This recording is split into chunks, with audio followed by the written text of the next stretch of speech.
Okay, let's take a look at the text of Federalist 16. This is going to be part 3.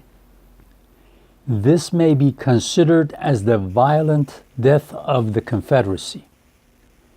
Its more natural death is what we now seem to be on the point of experiencing, if the federal system be not speedily renovated in a more substantial form.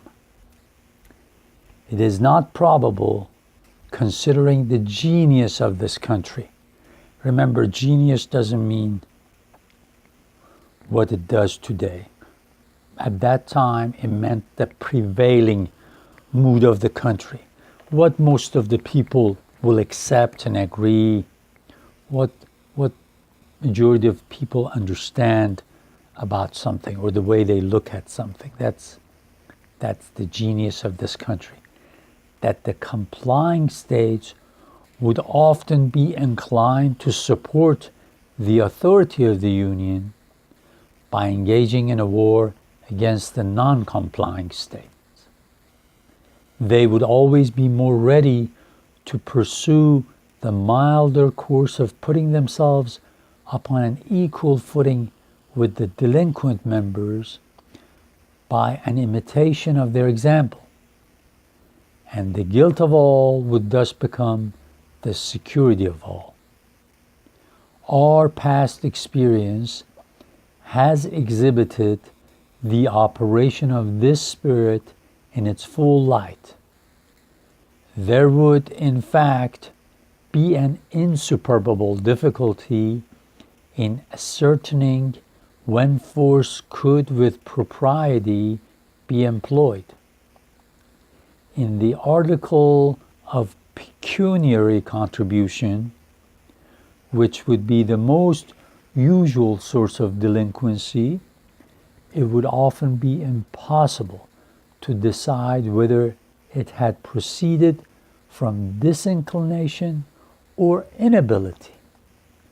The pretense of the latter would always be at hand, and the case must be very flagrant in which its fallacy could be detected with sufficient certainty to justify the harsh expedient of compulsion.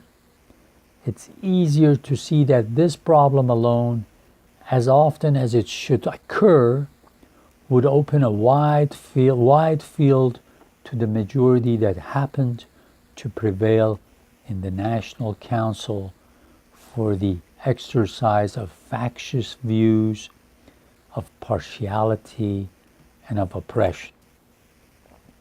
So when you have to constantly make requests of different states, instead of directly being able to apply the law to the individuals, whether it's taxing them or anything like that. He says some states might be delinquent, might be late in complying with you because they just don't have the money or don't have the resources to do what you want them to, or they just don't want to. He says this is going to be difficult. This is going to be frustrating because you cannot know which state is being delinquent because they want to act that way, or which state is being delinquent because of inability. They can't help it. And again, this confusion will eventually bring the country to the verge of a civil war. And that's what we're trying to avoid by bringing you this new constitution and asking you to ratify it. Okay, the next paragraph, it seems to require no pains to prove that the states ought not to prefer a national constitution which only be kept in motion by the instrumentality of a large army continually on foot to execute the ordinary requisitions or decrees of the government. So remember, at the first of this paper we said if you constantly have to make requisitions to the states, the only way that you're going to be able to force them to do what you want to is by a large army, large standing army. They will have to go from one place to another to crush the resistance to its will. It says, this is no way of living. This is not going to be a way of living. This is not going to be peaceful and conducive or helpful to our prosperity. Because if you constantly have war, everything is up and down. They use the word vicissitudes, chaos. You cannot plan long term, and that is not good for prosperity and happiness and safety of people. And yet, this is the plain alternative involved by those who wish to deny it the power of extending its operations to individuals. Such a scheme, if practicable at all, would instantly degenerate into a military despotism. But it will be found in every light impracticable. The resources of the Union would not be equal to the maintenance of an army considerable enough to confine the larger states within the limits of their duty. Nor would the means ever be furnished of forming such an army in the first instance.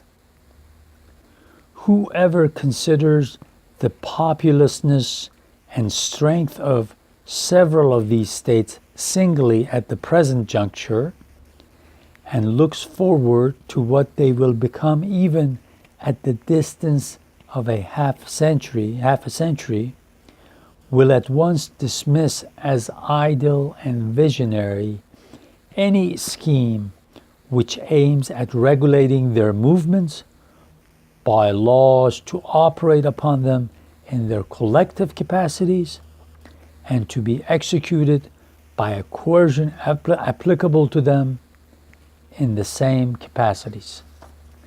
A project of this kind is little less romantic than the monster-taming spirit attributed to the fabulous heroes and demigods of antiquity. Even in those confederacies which have been composed of members smaller than many of our counties, the principle of legislation for sovereign states supported by military coercion has never been found effectual.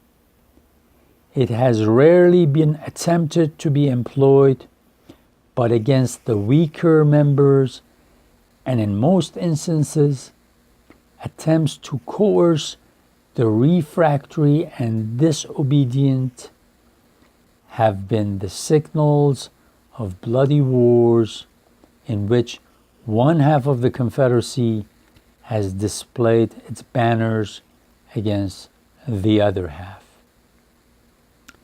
The result of these observations to an intelligent mind must be clearly this, that if it be possible at any rate to construct a federal government capable of regulating the common concerns and preserving the general tranquility, it must be founded, as to the objects committed to its care, upon the reverse of the principle contended for by the opponents of the proposed Constitution. It must carry its agency to the persons of the citizens. Again, it must carry its agency to the persons of its citizens. The federal government must be able to make the citizens of different states comply with its laws, follow its laws, or be punished. It must stand in need of no intermediate legislation, but must itself be empowered to employ the arm of the ordinary magistrate to execute its own resolutions. The majesty of national authority must be manifested through the medium of the courts of justice. The government of the Union, like that of each state, must be able to address itself immediately to the hopes and fears of individuals. Remember, I said the federal government should not only be able to force the people to comply with the laws or punish them, but also it must be there to help them when disaster happens, when hurricanes come through, when there's an earthquake. So it's got to be able to answer to their hopes and fears,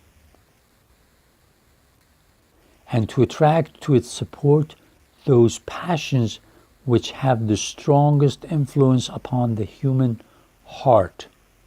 It must, in short, possess all the means and have a right to resort to all the methods of executing the powers with which it is entrusted, that are possessed and exercised by the governments of the particular states. So let me read this real quick again. The government of the Union, like that of each state, must be able to address itself immediately to the hopes and fears of individuals, and to attract to its support those passions which have the strongest influence upon the human heart. It must, in short, possess all the means and have a right to resort to all the methods of executing the powers with which it is entrusted, that are possessed and exercised by the governments of the particular states. Particular states, again, means individual states.